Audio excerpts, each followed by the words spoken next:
दोस्तों, एक अजीब रियलिटी नोटिस की है मैंने। जब सैलरी 20,000 थी तब भी मंथ एंड में पैसे नहीं बचते थे, और आज सैलरी बढ़ने के बाद भी बहुत से लोग फाइनेंशियली वहीं के वहीं हैं। आज सैलरी 50,000, 80,000 या 1 लाख होने के बाद भी बहुत से लोग बोलते हैं, यार पता ही नहीं चलता पैसा कहाँ चला जाता है। तो सवाल ये है, आखिर सैलरी बढ़ने के बाद भी सेविंग क्यों नहीं बढ़ी? आज का वीडियो इसी रियलिटी पर है। आज हम इसके रीजंस और सलूशन दोनों के बारे में बात करेंगे। नमस्कार दोस्तों, स्वागत है आपका YouTube चैनल सैलरी टू करोड़पति में, जहां हम सिंपल लैंग्वेज में बात करते हैं इन्वेस्टिंग, मनी और रियल सैलरीड लाइफ के बारे में, ताकि एक नॉर्मल इंसान भी फाइनेंशियली स्ट्रांग बन सके। और दोस्तों, मैं कोई मोटिवेशनल स्पीकर या लग्जरी लाइफ गुरु नहीं हूँ। मैं सिर्फ सिंपल अपनी लाइफ का एक्सपीरियंस और अपनी थिंकिंग को शेयर करता हूँ, जो एक नॉर्मल पर्सन की रियल लाइफ से कनेक्टेड होता है। चलो अब असली प्रॉब्लम समझ लेते हैं।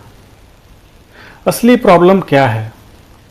जब सैलरी बढ़ती है तो उसके साथ जनरली एक्सपेंस भी साइलेंटली धीरे धीरे बढ़ने लगता है। जैसे पहले 10,000 के फ़ोन में काम चल जाता था, अब 20-25,000 का फ़ोन चाहिए, या अब तो सैलरी बढ़ गई है आईफोन लेना चाहिए। पहले एक नॉर्मल रूम में रह लेते थे या छोटे घर में रह लेते थे, अब सैलरी बढ़ गई है तो एक प्रीमियम फ्लैट ले लेते हैं।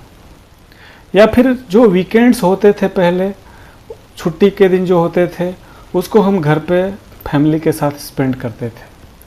फिर क्या हुआ, अब पैसे बढ़ गए हैं तो बाहर घूमना, खाना, ये सब बढ़ जाता है, जिसकी वजह से आपके टोटल एक्सपेंसेस बढ़ जाते हैं।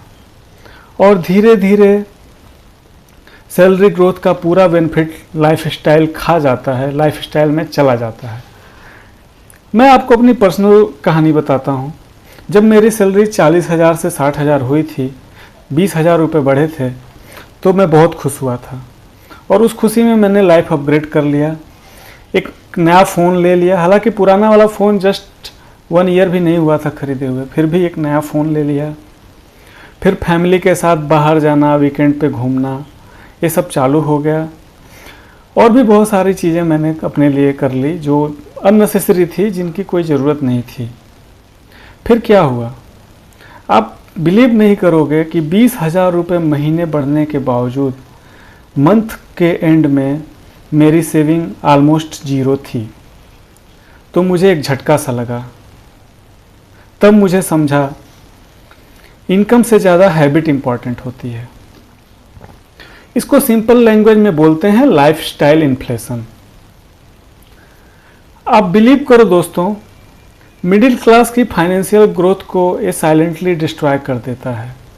ये जो लाइफस्टाइल इन्फ्लेशन है ना, ये सब में होता है, और हर कोई थोड़ा सा ज़्यादा स्पेंड करने के चक्कर में पड़ जाता है। और यही एक रीज़न है कि जो पैसे होते हैं वो सेव नहीं हो पाते, भले से आपकी सैलरी इतनी ज़्यादा बढ़ गई। अब दिक्कत कहाँ होती है? लोग सोचते हैं सैलरी और बढ़ेगी तो सेव कर लूँगा, नेक्स्ट इंक्रीमेंट के बाद इन्वेस्टिंग स्टार्ट करेंगे, सेविंग में पैसे डाल देंगे तो लाइफ को जिएंगे कब। कभी कभी तो ऐसी भी थॉट्स लोगों के मन में आती है। लेकिन रियलिटी क्या होती है? सैलरी बढ़ती रहती है और एक्सपेंसेस भी साथ में बढ़ते रहते हैं। रिजल्ट क्या होता है? इनकम तो हाई हो जाती है, लेकिन सेविंग वहीं की वहीं रह जाती है, लो रह जाती है। और इसकी वजह से इमरजेंसी में स्ट्रेस होता है, ईएमआई का प्रेशर आता है, इन्वेस्टिंग डिले होता है, फाइनेंशियल इनसिक्योरिटी आती है, और ये सब चलता रहता है, ये सब कंटिन्यू रहता है। अब सवाल ये आता है कि क्या इसका कोई सलूशन है? इसका सलूशन क्या है? तो पर्सनली मुझे लगता है कि इसका सोल्यूशन बहुत सिंपल है। इसका सोल्यूशन 3 सिंपल रूलों में छुपा हुआ है, या आप इसको कह सकते हो कि 3 सिंपल हैबिट्स है। सबसे पहला, सैलरी बढ़े तो पूरा का पूरा लाइफ स्टाइल इन्वेस्टमेंट में मत डालो।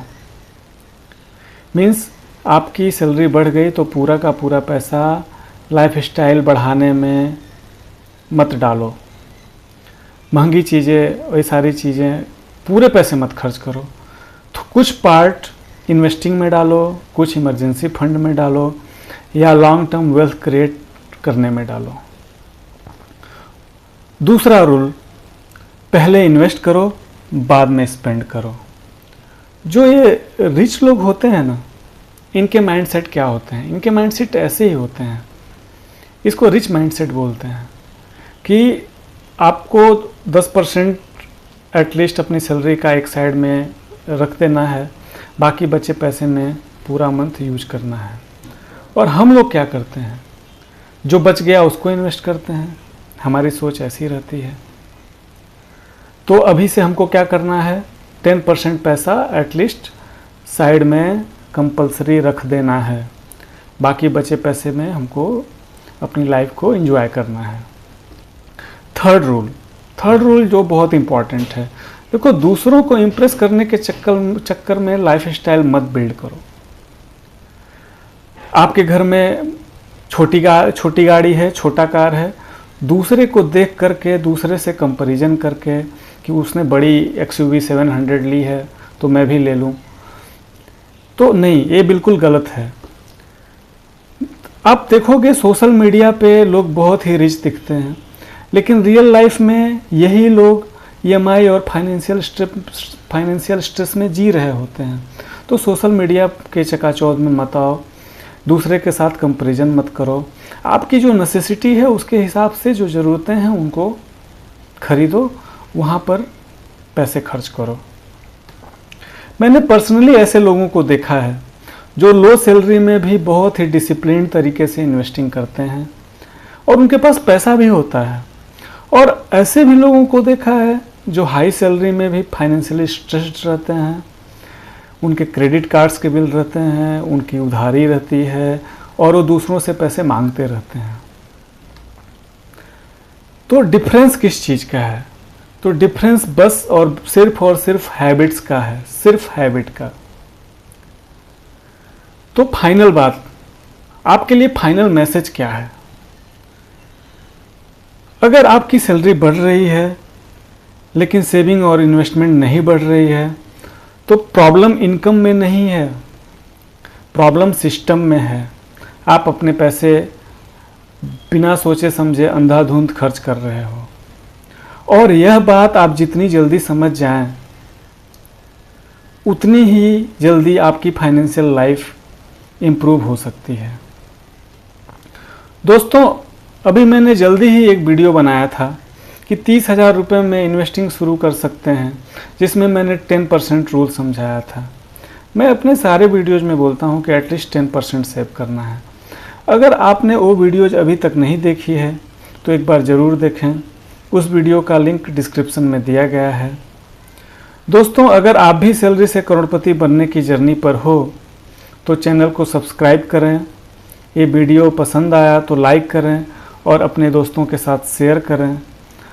और कमेंट में ऑनेस्टली बताइएगा, आपके हिसाब से सैलरी बढ़ने के बाद में सबसे बड़ा एक्सपेंस ट्रैप क्या होता है? मिलते हैं नेक्स्ट वीडियो में, तब तक के लिए आप अपना ख्याल रखिए। नमस्कार, आपका दिन शुभ हो।